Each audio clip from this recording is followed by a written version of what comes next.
കാണൂ പരസ്യരഹിതമായ ഏറ്റവും പുതിയ എപ്പിസോഡുകൾ. മറ്റു കാര്യങ്ങളൊക്കെ പിന്നീട് നമുക്ക് സംസാരിക്കാം. ഇപ്പോ അളിയന്റെ ബർത്ത്ഡേ സെലിബ്രേഷനെ കുറിച്ച് ആലോചിക്കാം. എന്താ ഇന്ന് നിനക്ക് ജന്മദിനമാണോ? ജന്മദിന ആശംസകൾ മോനെ അർജുൻ. Thank you മാവ. അളിയ, ബർത്ത്ഡേ പാർട്ടിക്ക് എന്ത് ചെയ്യാം? വേഗം പറയേ. അത് അളിയ വേഗം പറയേ. അളിയൻ പാർട്ടി നടത്തോ അതോ ഞങ്ങൾ പാർട്ടി ഏർപ്പെടുത്തണോ? വേണ്ടേട്ടാ, നമ്മുടെ കല്യാണം കഴിഞ്ഞിട്ട് ഇത് അർജുന്റെ ഫസ്റ്റ് ബർത്ത്ഡേ ആയതുകൊണ്ട് സെലിബ്രേഷനൊക്കെ ഞാൻ തന്നെ നോക്കിക്കോളാം. ഞാനൊരു കാര്യം ചെയ്യാം. ആരും ഒന്നും ചെയ്യേണ്ട കാര്യമില്ല. ഞാൻ ചെയ്യുന്നു, നമ്മളെല്ലാവരും അടിച്ചു പൊളിക്കുന്നു. ഓക്കെ? പിന്നത്തെ എന്റെ ചെല്ലക്കുട്ടി, ഇവൾ ആദിത്യന്റെ വായടപ്പിച്ചെങ്കി നാളെ ഇവള് എനിക്കും എന്തെങ്കിലും പണി തരാതിരിക്കില്ല.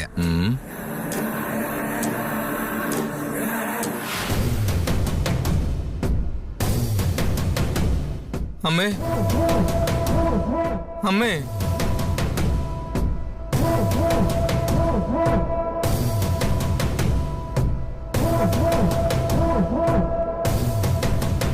അമ്മേ, അമ്മേ. എന്താടാ സംഭവിച്ചത്? അമ്മേ, നടക്കാൻ പാടില്ലാതൊക്കെ നടക്കുന്നുണ്ട് അമ്മേ. നമ്മൾ വിചാരിക്കുന്നത് ഒന്ന്, അവിടെ നടക്കുന്നത് വേറൊന്നമ്മേ. എനിക്ക് എന്ത് ചെയ്യണമെന്ന് ഒരു പിടിയും കിട്ടുന്നില്ല എന്റെ അമ്മേ. എന്താ സംഭവിച്ചത്? തന്നെ പിടിച്ചു വെച്ചത് സാത്മയാണെന്ന് അറിഞ്ഞു കഴിഞ്ഞാൽ ആദ്യത്തെ സാൻവിയെ കൊല്ലുന്നല്ലേ നമ്മൾ വിചാരിച്ചു വെച്ചിരുന്നത്. അതുകൊണ്ടല്ലേ സാൻവി ആരും തിരിച്ചറിയാതിരിക്കാൻ വേണ്ടിയിട്ട് ഇപ്പോഴും മുഖത്ത് മഞ്ഞളും തെച്ച് മഞ്ഞ വസ്ത്രവും ധരിച്ച് നടന്നിരുന്നത്. ഇപ്പൊ സാൻവി അവളുടെ പഴയ ഗെറ്റപ്പൊക്കെ മാറ്റിയിട്ട് ഞാൻ തന്നെ നിന്നെ അടച്ചു വെച്ചിരുന്നൊക്കെ അവനോട് പറഞ്ഞിട്ട് ഇപ്പൊ അവന്റെ മുമ്പ് ഞെളിഞ്ഞു കിടക്കാണ് അവള്. സത്യം മനസ്സിലാക്കി ആദിത്യന് എന്താ ചെയ്തത്? സത്യം അറിയുമ്പോ തന്നെ അവളെ കഴുത്തിരിച്ച് കൊല്ലുന്നാണ് ഞാൻ വിചാരിച്ചതമ്മേ. പക്ഷെ അവളെ അവനൊന്ന് നുള്ളി നോവിച്ചത് പോലും ഇല്ല അമ്മേ.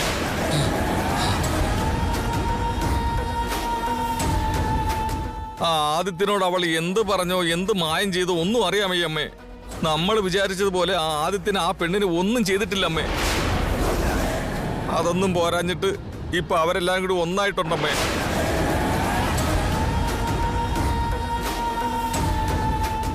നമ്മൾ അർജുനെ കൊല്ലണമെന്ന് വിചാരിച്ചു, പക്ഷെ കൊല്ലാൻ പറ്റിയില്ല. അമ്മ അയച്ച ഭീകരനായ കാർക്കോടകന് പോലും അവനെ ഒന്നും ചെയ്യാൻ പറ്റില്ലല്ലോ അമ്മേ. അവസാനം പ്രതികാരം ചെയ്യാൻ നിൽക്കുന്ന നാഗദേവതയ്ക്കെങ്കിലും അവനെ കൊല്ലാൻ പറ്റുമെന്ന് വിചാരിച്ച നാഗദേവതയ്ക്ക് ഒന്നും ചെയ്യാൻ പറ്റുന്നില്ലല്ലോ അമ്മേ. ഇപ്പൊ നോക്കി അവന്റെ കല്യാണം കൂടി കഴിഞ്ഞിരിക്കുന്നു. ശാന്തി മുഹൂർത്തമല്ലേ നടക്കാതെ ഉള്ളൂ. അടുത്ത് തന്നെ ശാന്തി മുഹൂർത്തം നടന്നു വെച്ചോ, പിന്നെ നമ്മളെ കൊണ്ട് ഒരു ചുക്കും ചെയ്യാൻ പറ്റില്ല അമ്മേ.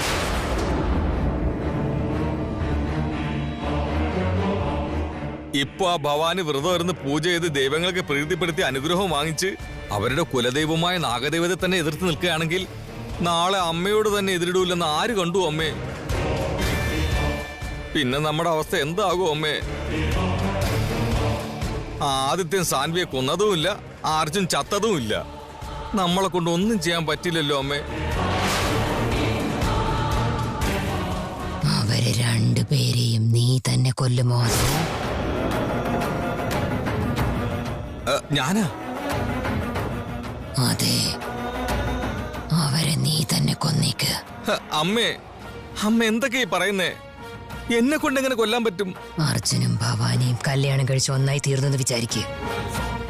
അപ്പൊ അവളുടെ സഹായത്തോടെ ക്ഷേത്രത്തിൽ പ്രവേശിക്കാം.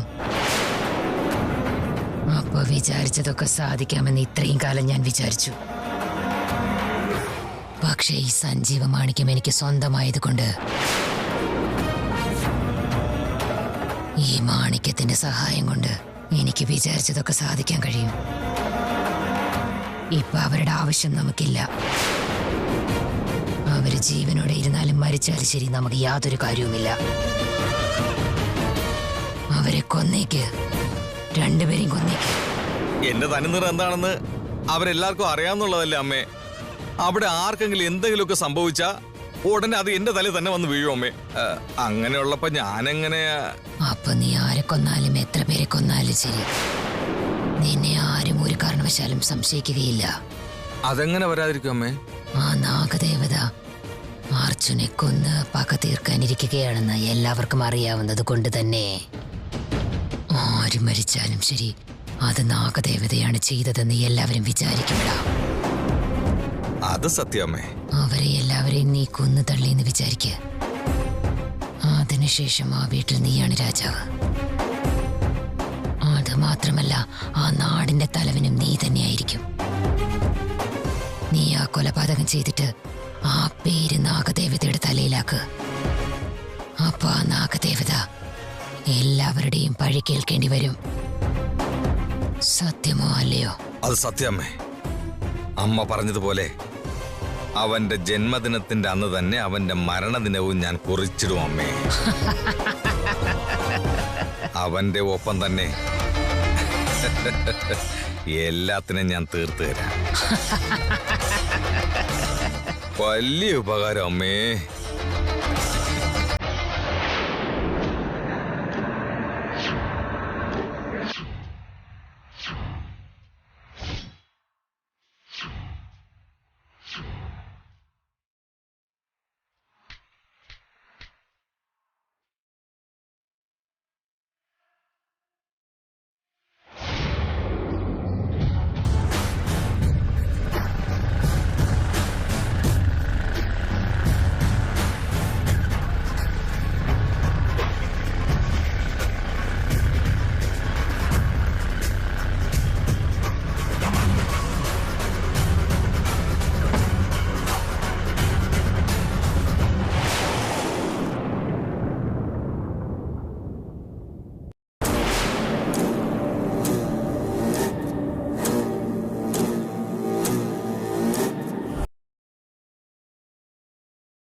എന്ത് പറ്റിയ?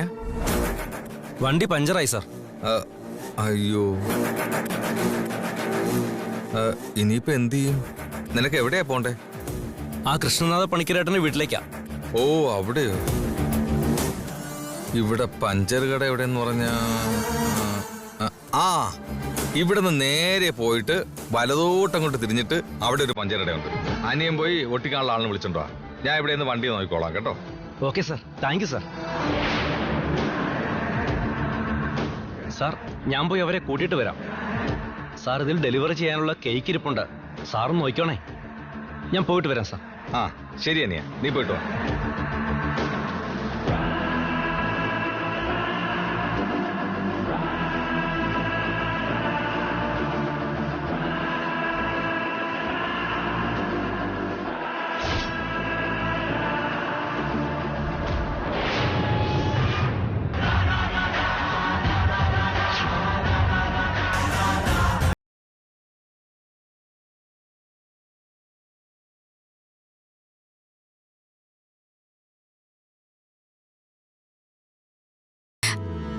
അപ്പച്ചി, എന്നെ കാണാൻ എങ്ങനെയുണ്ട്? നല്ല സുന്ദരിയായിട്ടുണ്ട് മോളെ. ഏട്ടാ, എന്തെങ്കിലും ഹെൽപ്പ് വേണോ? വേണ്ട മോളെ, ഞാൻ ചെയ്യുന്നത് കറക്റ്റാണോ അല്ലയോ എന്ന് മാത്രം പറഞ്ഞാൽ മതി. അപ്പൊ അനിയത്തിക്ക് സൂപ്പർവൈസറിന്റെ ജോലിയാണ് കൊടുക്കുന്നത്. ശൈലു, ഡെക്കറേഷൻ ഏതുവരെ? ഓൾമോസ്റ്റ് കഴിഞ്ഞു. ഇനി കുറച്ചുകൂടെ ഉള്ളൂ. വേഗം ആവട്ടെ മാഡം.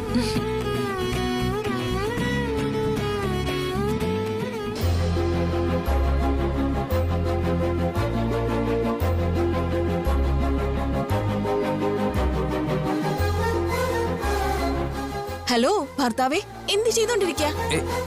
ഒന്നുമില്ല, ഞാൻ വെറുതെ. അത് ചെയ്തതൊക്കെ മതി, ഇങ്ങോട്ടൊന്ന് വന്നേ.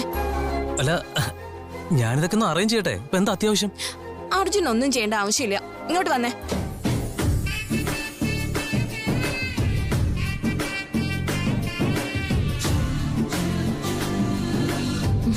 ബർത്ത്ഡേ ബോയെ കൊണ്ട് ജോലി ചെയ്യിക്കാൻ പാടില്ല. എന്താ ഭവാനി, നീ ഇപ്പോഴേ എന്റെ അനിയനെ കൺട്രോൾ ചെയ്ത് തുടങ്ങിയോ? ഇല്ല ഏട്ടത്തി, കഷ്ടപ്പെടുത്താതെ ഞാൻ നോക്കിക്കോളാം. എന്റെ കൊച്ചുമോൻ ജോലിയൊന്നും ചെയ്യാതെ വെറുതെ ഇരിക്കുന്ന ആളൊന്നും അല്ല മോളെ. അതറിയാവുന്നതുകൊണ്ടാ മുത്തശ്ശിയുടെ പേരക്കുട്ടിയെ ഞാൻ സ്വന്തമാക്കി മാറ്റിയത്.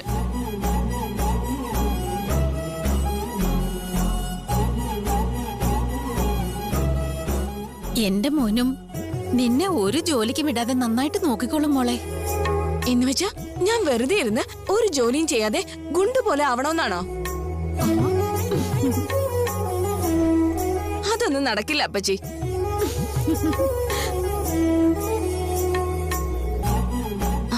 അല്ല അപ്പച്ചി തലയിൽ പൂ വെച്ചിട്ടില്ല അല്ലേ? ഒരു മിനിറ്റ്.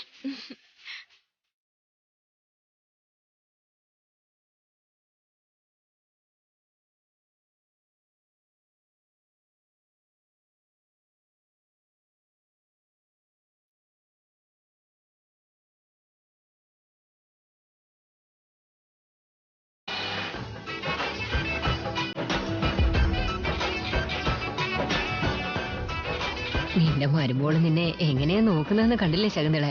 ഇങ്ങനെയായ എനിക്ക് ഓരോ ദിവസവും ആഘോഷമായിരിക്കും അമ്മേ.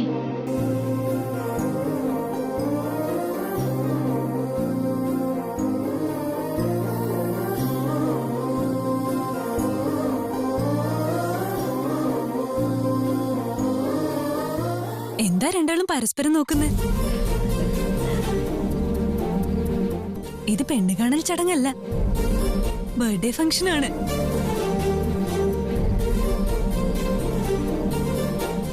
നോക്കി, ഞാൻ ഇത്രയും കഷ്ടപ്പെട്ടതുകൊണ്ട് എനിക്കൊരു കൊമേഴ്ഷ്യൽ ബ്രേക്ക് വേണം. ആ കോഫി ഇപ്പൊ എടുക്കാം. കൗസല്യ, അരമണിക്കൂറായി ഞാൻ ഇത് തന്നെയാ ചോദിച്ചോണ്ടിരിക്കുന്നത്. ഉള്ള കാപ്പിയും ചായയൊക്കെ തന്ന് മനുഷ്യനെ കൊല്ലാൻ നോക്കുവാണോ?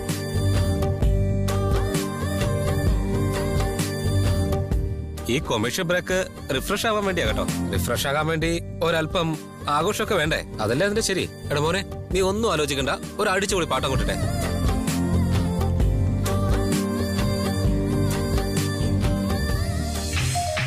ആ, അടിപൊളി പാട്ടാണല്ലോ, ഇന്നിവിടെ തകർക്കും.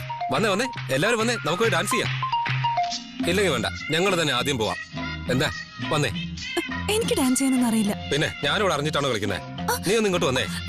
വാ, വന്ന് കളിക്കേ.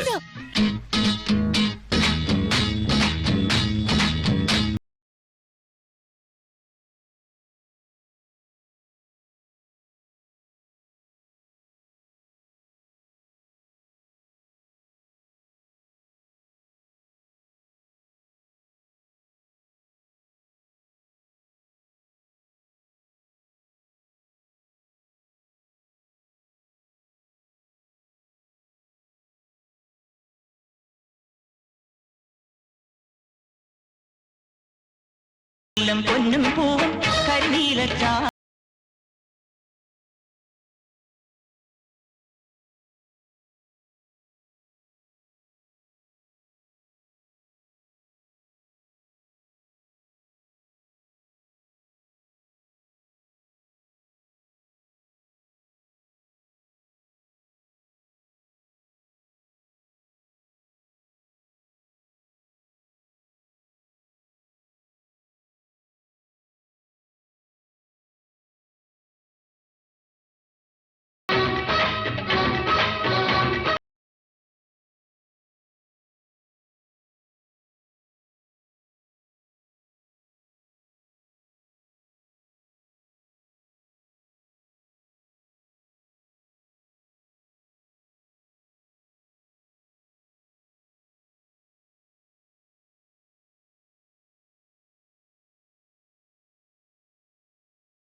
നീ നന്നായിട്ട് കളിച്ചു കേട്ടോ.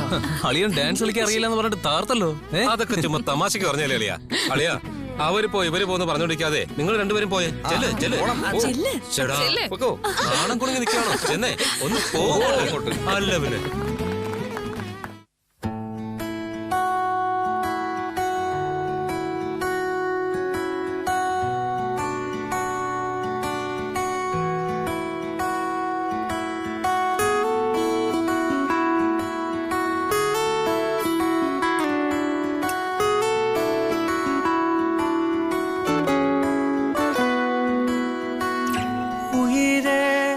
കവറും മുയിരെ പോ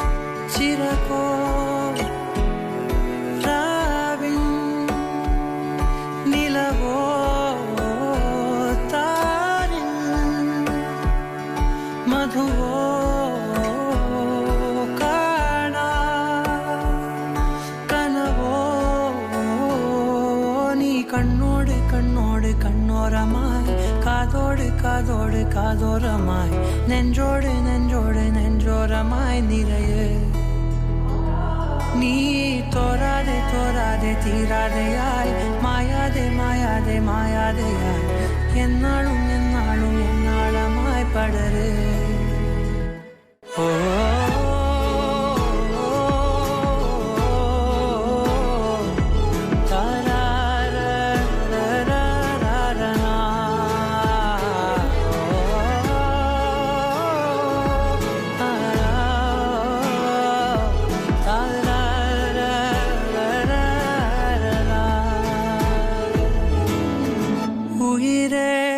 ഉയിരിൻ ഉയരെ മൂടും തീയാണ് നീ തീയാണ് കാതൽ കനലായി അകമേ നീറും നോവാണ് നീ നോവാണ് ഇനിയൻ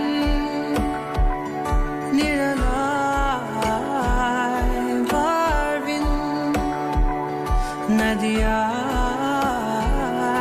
ഞാനെൻ അരികെ നിന്നെ തിരയേ നീ കണ്ണോട് കണ്ണോട് കണ്ണോരമായി കാതോട് കാതോട് കാതോരമായി നെഞ്ചോട് നെഞ്ചോട് നെഞ്ചോരമായി നിറയെ നീ തോരാതെ തോരാതെ തീരാതെയായി മായാതെ മായാതെ മായാതെയായി എന്നാളും എന്നാളും എന്നാളമായി പടര്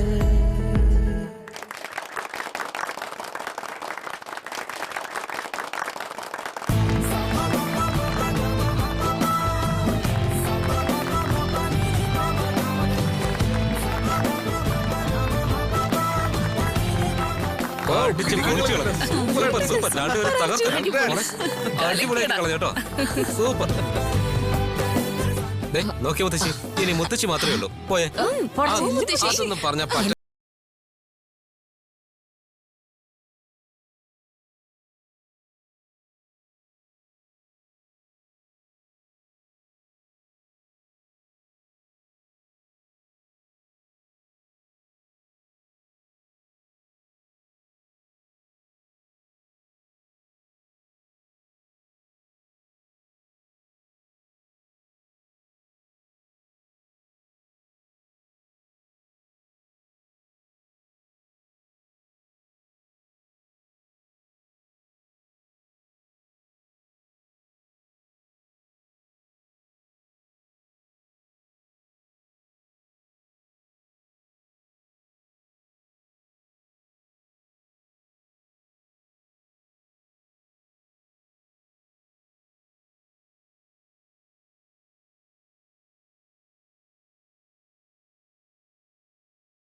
അപ്പച്ചി അപ്പച്ചി മാത്രം എന്തിനാ ഇങ്ങനെ ഒളിച്ചു മാറി നിൽക്കുന്ന മന്നെ മന്ന ഡാൻസ് ചെയ്തേ. അയ്യോ പറ്റില്ല പറ്റില്ല, എന്നെ കൊണ്ട് പറ്റില്ല.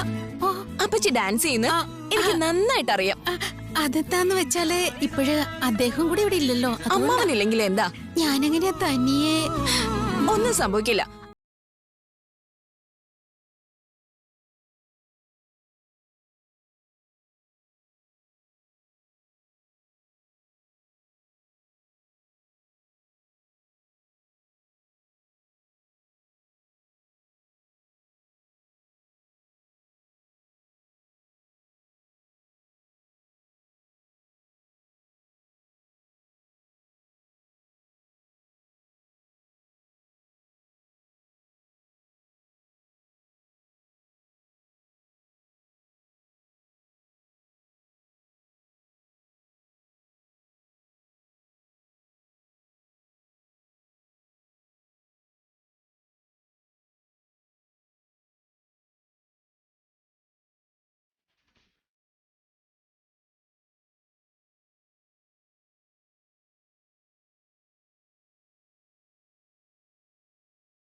ആഘോഷം എന്ന് പറഞ്ഞാൽ ഇതാണ്. ഇത് സാധാരണ ആഘോഷമൊന്നുമല്ല, അടിച്ച് പൊളിച്ചു എന്ന് വേണം പറയാൻ. പറഞ്ഞത്